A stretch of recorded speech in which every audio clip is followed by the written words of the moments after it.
Hi guys, welcome back to SnapChangeMedia Car Reviews. I'm Brandon, and this week I've been spending some time with the new Hyundai Santa Fe.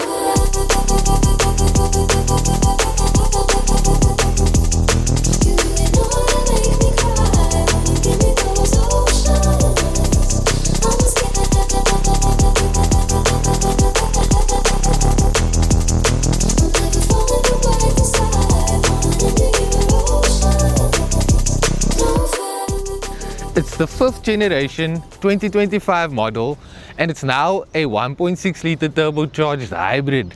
So no more diesel model, it's just this all-wheel drive hybrid derivative. It's a 1.6 litre turbo petrol engine with an electric motor. It's quite an interesting model. It looks quite cool, very boxy, very modern. Everybody that I've been speaking to about it and that came up to me and asked me about the vehicle, they like it, and I'm just standing there like, oh, I'm not too sure because I'm not too fond of it. Although it does look very modern, very appealing, I can appreciate the design. In this video I'm going to explore if it's worth its 1.2 million rand asking price.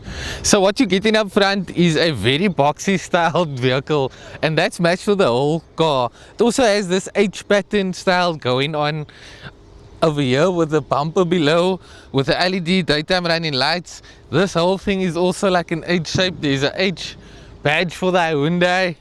It's just going crazy with the H's. Hyundai snapped. But I think it looks cool. Very neat design. I like the way the panels look nice and flush. It's extremely modern and it's very commanding on the road. It draws attention and I do quite appreciate that. It has parking sensors in the front. There's a camera in the front as well that make up the 360 view camera view, which is on that massive infotainment system screen. Again, LED daytime running lights with LED headlights. There's a light bar that runs all the way across, high gloss finishing. These vents over here open and close as well. It's open now, but let's see if I can switch the car off on the key. Maybe not. But anyway, that does open and close. Along the side, the boxiness continues with color-coded door handles, color-coded mirrors, integrated indicators. Again, there's a camera over there. Santa Fe badging over here. Looks very nice. It could be a bit more premium, but I mean it is there and it's like engraved in this plastic.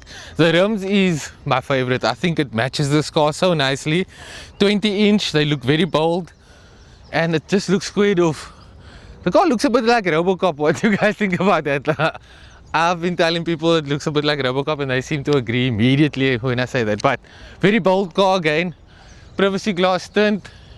The C-pillars and those pillars at the back are blacked out. Roof rails are blacked out. It's a panoramic sunroof that's peeking out on the top, also blacked out. The wheel cladding is blacked out. Some silver trim over here. And some silver trim going around the side skirts in the middle. It looks like it rides about 180 millimeters clear from the ground, but I'll put that up on the screen. There's an all-wheel drive system. Yeah, very comfortable ride. Let's go to the back. Okay, then at the rear, you guessed it, more H's. H patterns on the LED rear lights. I think it looks very cool, very modern, and I like that it has the name very big and proudly. It's like not embossed, it's just like stated on there. It's like a flat print, almost like the logo. I think it looks cool. There's reverse parking sensors, reverse view camera again. It says hybrid on the side.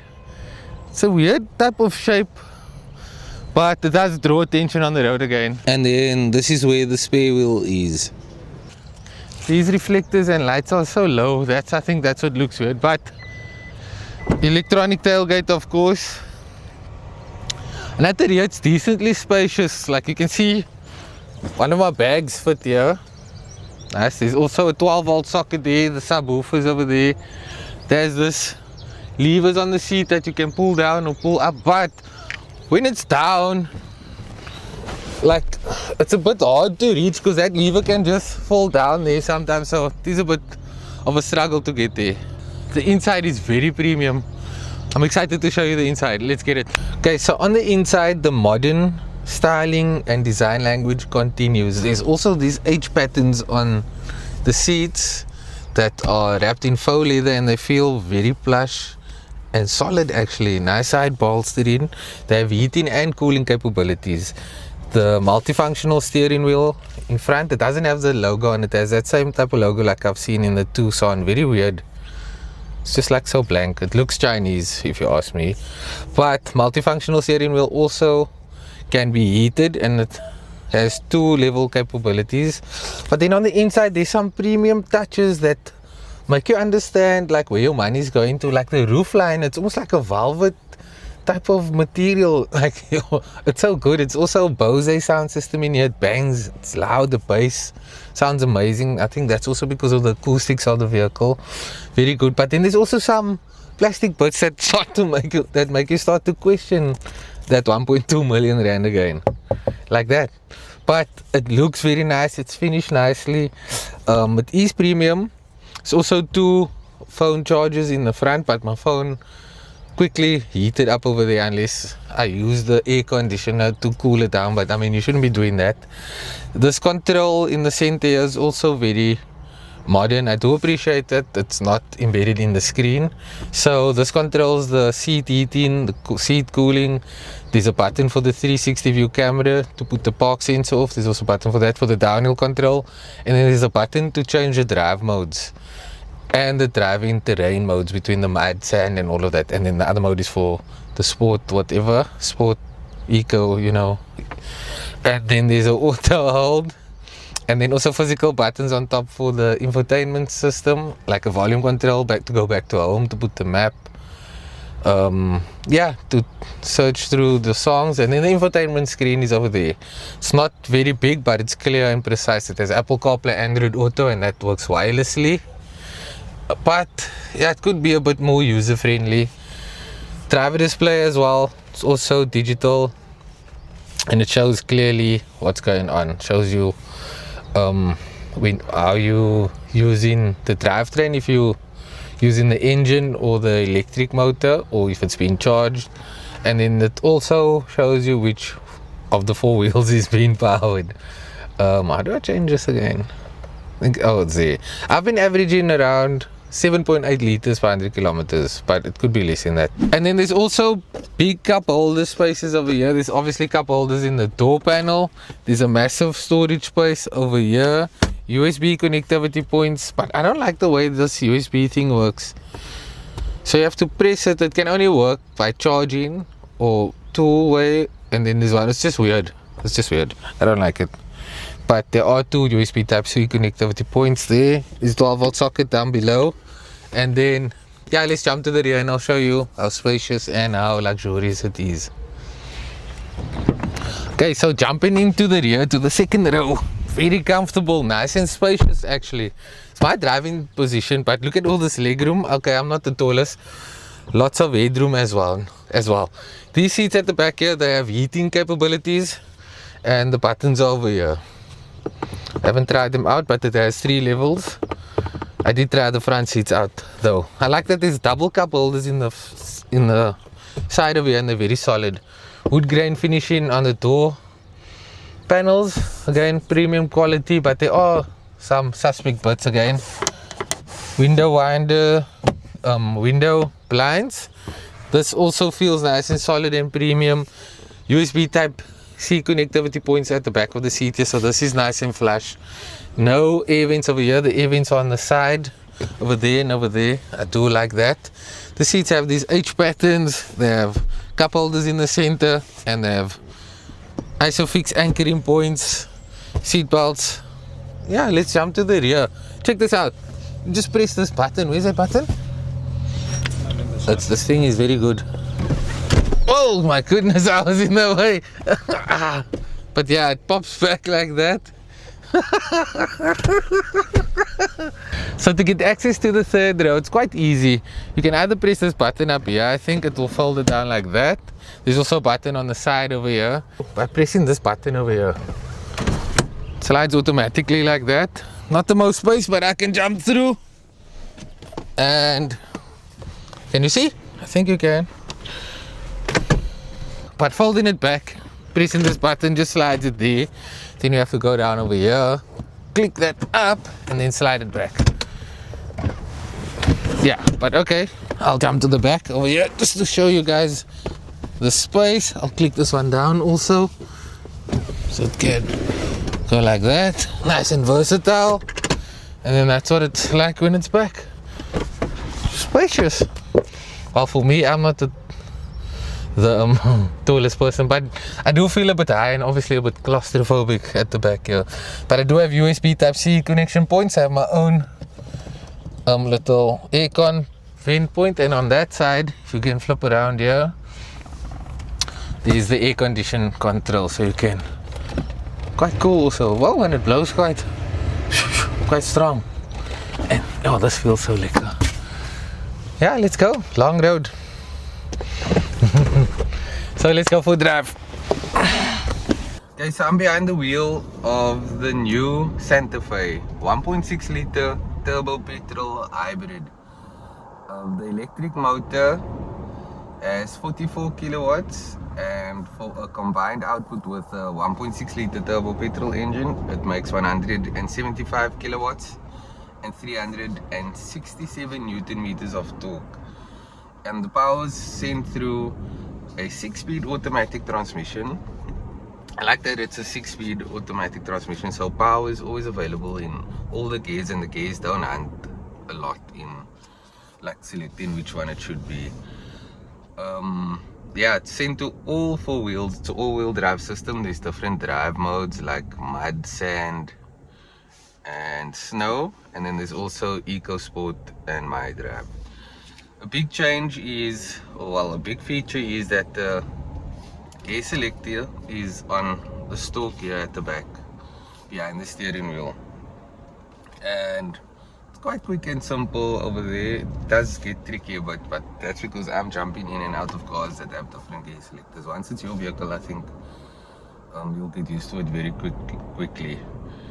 So that makes big space in the center here for this center control panel, which has the controls for the automatic climate control, the seat heaters, the seat coolers, and the heating for the steering wheel, the multifunctional steering wheel, which have these bold buttons on it for the lane keep assist, the adaptive cruise control, and buttons for the infotainment system. It's a 12-speaker Bose sound system, and it bangs in here. It's very loud, it's clear.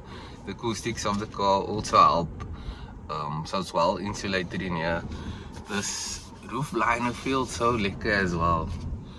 It looks cool. I wish it was black though, but very elegant and very premium feeling. There are some cheap feeling plastic bits, but it does look elegant and neat.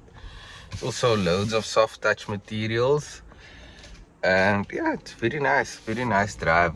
The multifunctional steering wheel feels nice in the hand as well. It's big, and you have adjustability control for height and reach, so I like that.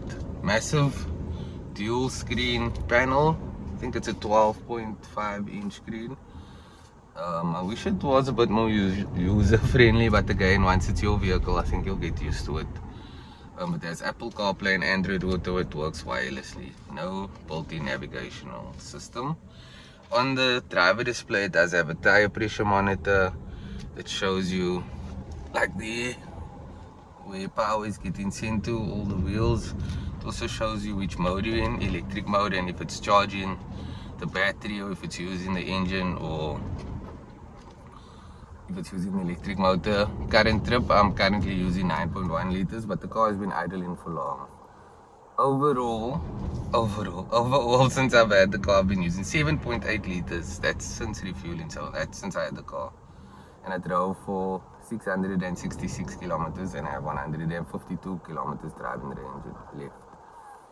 And on this side, it shows me that I'm now in EV mode, so I'm using the electric motor, and that's the charge on the battery. Very comfortable suspension. It's finely tuned. There are some creaks inside here though. When you're driving, it feels like the leather is rubbing against each other or something like that. You can hear it. But yeah, I took this car to Club Mykonos. I took my family there. Very comfortable drive. It was easy to overtake, loads of shove. The diesel is missed a bit of that smooth delivery and just, yeah, it has a lot of character. So it would usually have had a 2.2 liter turbo diesel engine, but the hybrid powertrain is a bit more responsive and it's a bit easier to overtake. And then also the fuel economy is also a little bit better, I think. In certain situations it would definitely be better. Like in the city, you're definitely gonna have a better experience with the fuel economy. Other than that, it was a comfortable drive. Family was comfortable. Seats are easy to fold, sort of. But that back seat, my auntie was comfortable, and she's like 60 years old, but she's not one to complain. She likes like adventure and all of that stuff. So she was comfortable at the back. Although obviously it's a 7-speed seater, we all know that it's not the most comfortable and most spacious place. Vehicle is kitted with full ADAS system suite, so there's front collision warning, cameras all around, lane keep assist, blind spot monitoring, and it works fairly well. Like that there's physical buttons for the sound system over here as well, and seat heaters, they work okay. The cooling also works okay up front. Rear bench also has seat heaters. I think that's very cool. So 1.2 million rand for this car, and I think it's asking for a little bit too much, especially because it's a Hyundai and because of people's perception. Like people think Hyundai and they're like R1 million for a Hyundai. Yeah. And yeah, so cars that are also 7-seater that you can look out for instead of this is the Everest from Ford, MUX Isuzu, there's the Toyota, Fortuner, but those are all built on ladder frame chassis and they won't be nearly as comfortable as this. They will feel heavy. It won't be as nice to drive in the city, although they will be more capable off-road. They'll have 4x4 systems if you want to go for that. This, however, has an all-wheel drive system and it's just way more comfortable. It's also built on a monocoque chassis, so it's lighter, it's more agile, and it's just a way better drive. Another outstanding feature that I noticed on this car is its turning circle. It turns very nicely. It even feels like it has rear axle steering. But I might be tripping. But anyway, 1.2 million rand. You get an extensive warranty. I'll put that up on the screen. What do you guys think about this car? I think it's a very nice vehicle. 1.2 is a bit scary, but when you break that down into monthly installments, it might not be as scary, or it might even be more scary. But anyway guys, thank you for tuning into the channel. I'll see you at the next review. Peace.